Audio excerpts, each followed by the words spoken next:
Bonjour à tous, dans cette vidéo je vais résoudre les limites h, i et j, exercice 10 de la page 31. Donc allons-y, limite pour x qui tend vers 0 exponentielle de x fois le ln de 1 plus 3x sur l'exponentielle de x moins 1. Alors, comme d'habitude, on va remplacer x par 0 pour se donner une idée. Alors, au dénominateur, je vais avoir e exposant 0 moins 1. Au numérateur, e exposant 0 fois le ln 1 plus 3 fois 0, donc ln de 1. Alors, il ne faut pas se planter, hein. Exponentielle de 1, exponentielle de 0, c'est 1. Et ln de 1, c'est 0. Donc, j'ai une fois 0 au numérateur et 1 moins 1 au dénominateur. Je me retrouve avec une indétermination du type 0 sur 0.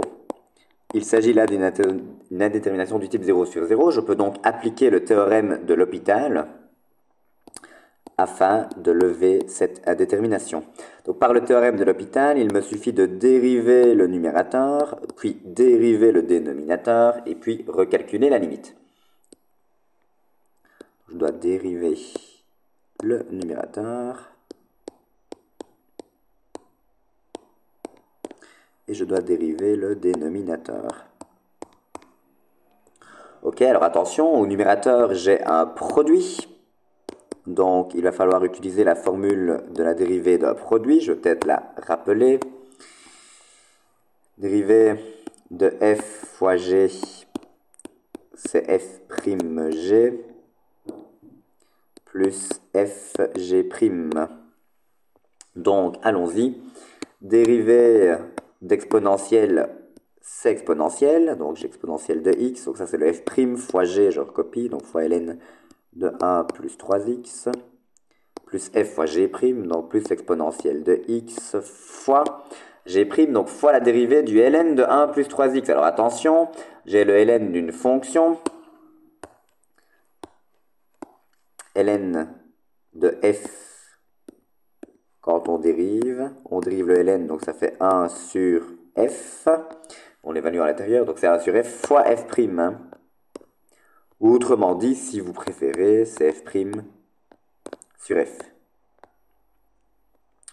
Donc allons-y, ln de 1 plus 3x, donc c'est exponentielle de x, alors je vais réécrire pour que ce soit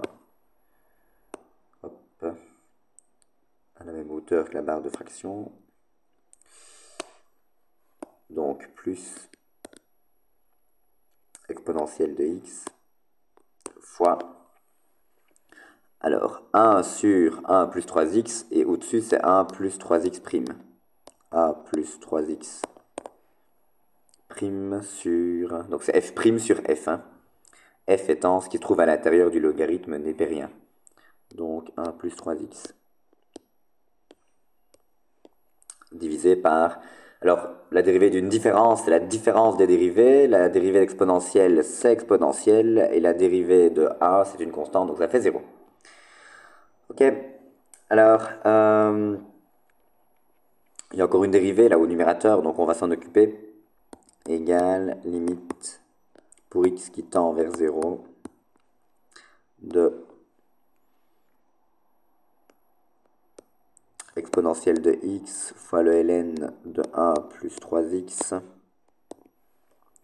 plus exponentielle de x fois la dérivée de a plus 3x, cela fait 3 sur a plus 3x.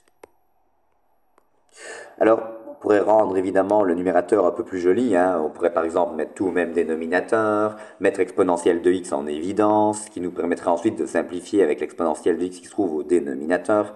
Donc évidemment, on peut faire tout ça, hein, mais notre objectif c'est de calculer la limite. Donc moi j'ai envie de vous dire, remplaçons les x par 0 et regardons un petit peu ce que l'on obtient. Donc, allons-y. Exponentielle de 0 fois le ln de 1 plus 3 fois 0, donc ln de 1, plus exponentielle de 0 fois 3 sur a plus 3 fois 0, donc sur 1 sur l'exponentielle de 0. Et donc bah là, on obtient immédiatement la réponse, puisque l'exponentielle de 0, c'est 1. Donc je vais avoir ici 1, 1, 1. Et ln de 1, rappelez-vous que c'est 0. Donc 1 fois 0, cela fait 0. 1 fois 3, cela fait 3. 3 divisé par 1, cela fait 3. 3, réponse finale. Ça termine la limite h. Allons-y avec la limite suivante, donc la limite i. Limite pour x qui tend vers 0 plus du ln de x fois l'exponentielle de x. Alors, exponentielle, quand x tend vers 0 plus, ben, ça va faire 1. Hein, comme on vient de le dire juste avant, exponentielle de 0, ça fait 1. Donc maintenant, la question, c'est combien vaut la limite pour x qui tend vers 0 plus de ln de x. Bon, allez, à la limite, je vais l'écrire comme ça. Donc, ceci est égal à limite pour x qui tend vers 0 plus de ln de x fois 1. Fois 1, parce qu'exponentielle de 0, encore une fois, ça fait 1. Donc, finalement, on doit déterminer cette limite-ci.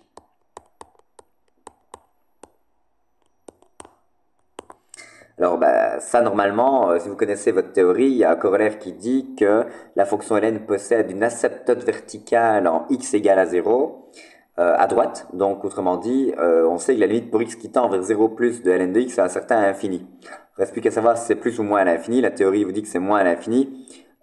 Si vous avez du mal à vous en rappeler, bah, gardez en tête finalement la représentation graphique de la fonction ln. Je vais tracer la fonction ln en bleu. Alors, vous savez bien que le dessin, c'est pas mon fort. Hop, ln, c'est un petit peu cette tête-là, on va dire. Hein. En 1, on l'a déjà dit plusieurs fois, ça fait 0. Hein. Et donc, ben, qu'est-ce qui se passe quand x tend vers 0 plus? Eh bien, la fonction donc, se rapproche, entre guillemets, de... comment est-ce que je pourrais dire ça?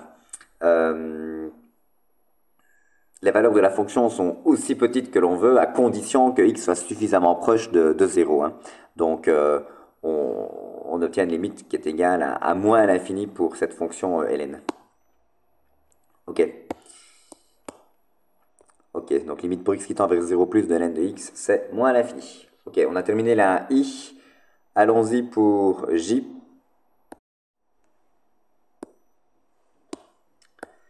Alors, nous devons calculer la limite pour x qui tend vers moins l'infini.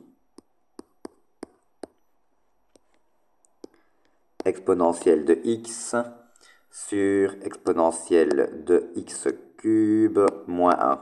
À nouveau, si vous connaissez bien les propriétés de la fonction exponentielle, eh bien, vous savez que l'exponentielle en moins l'infini, bah, c'est 0. 0 plus pour être précis.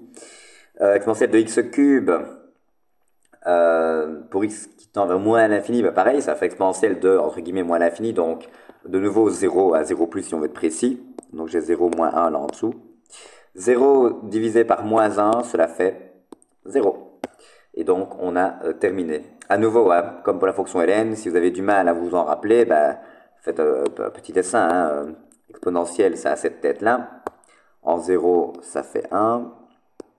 Bon, bah, qu'est-ce qui se passe quand x tend vers moins l'infini? Hein, eh bien, on constate que les valeurs de la fonction sont aussi proches que l'on veut bah, de 0, à condition de prendre des valeurs de x suffisamment négatives. Ok? Ok, donc en moins l'infini c'est 0, et 0 divisé par 0 moins 1, bah 0 divisé par moins 1, cela fait 0. Donc voilà, ça termine cette limite j, et donc cet exercice 10 de la page 31, je redémarrerai donc à la rentrée avec la page 32. Je vous remercie pour votre attention.